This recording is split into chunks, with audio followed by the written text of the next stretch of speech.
He ruined my sister's only birth experience, so I made sure he'd never forget her. When I was 14 and my oldest sister, Sarah, was 22, we found out that she was pregnant with Paul, her boyfriend of 4 years. They immediately got engaged and they were really happy. For a time.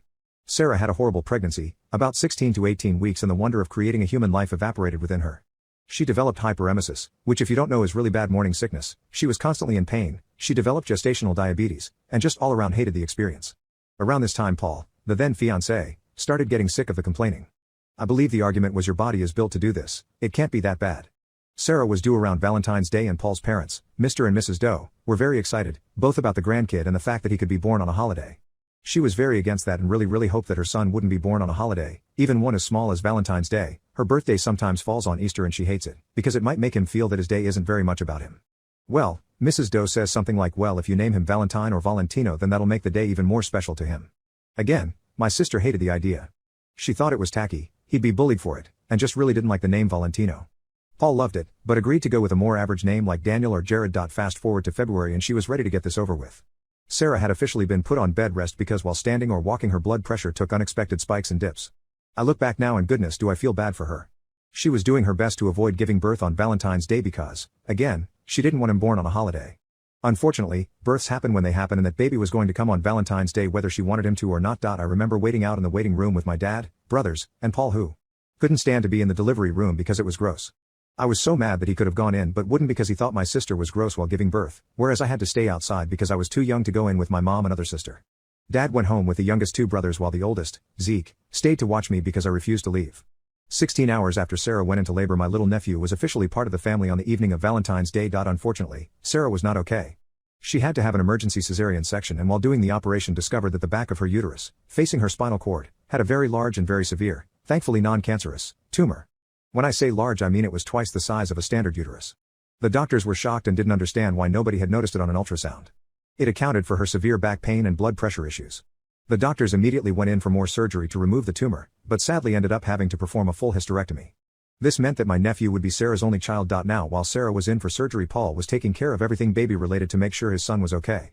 In my 14-year-old self's memory I remember him being suitably distraught, but I didn't really pay him much mind and spent my time in the waiting room with my mother and other sister. Zeke, however, wanted to be a good future brother-in-law and make sure that Paul was okay. He found Paul filling out the baby paperwork on his own looking, in my brother's words, like he had not a single worry in his mind. Zeke asked why Paul didn't wait for Sarah to fill out the paperwork as she should have been out of surgery within the hour, and Paul said that he just wanted her to get her rest and heal. That checked out with Zeke, as he was 16 and didn't know any better at the time. Now I know what you're probably thinking. No, he wouldn't. He knows how much she hates that name. And still, she'd need to sign the paperwork too. My fellow peoples of Reddit, I regret to inform you that Paul forged Sarah's signature on the paperwork and waited until she was out of surgery to hand said paperwork over.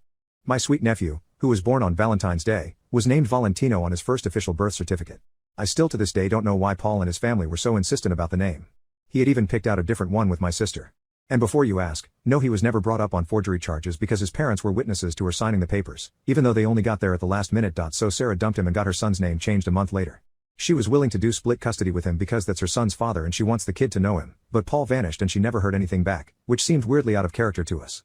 Until a mutual friend on Facebook was tagged in his wedding pictures 6 months later. Paul had apparently started cheating on her not long after she got pregnant.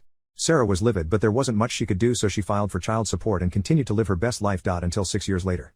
This is where the revenge starts, my friends. So Sarah has been a single mother for the past 6 years and has been amazing at it. At this point in my career I've been a hairdresser for about 8 months at our local Great Clips. I'm working one day and who is seated before me but Jane, Paul's wife, herself. I take her back for a trim and she clearly has no idea who I am.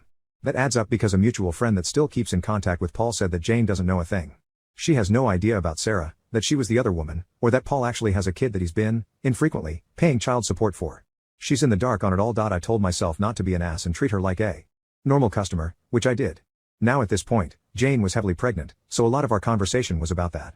She loved being pregnant but it was hard. Her husband was so unsympathetic, big shocker, and she was due in 10 weeks and they still hadn't picked out a name for their baby girl. Ladies and gentle people, this was my chance.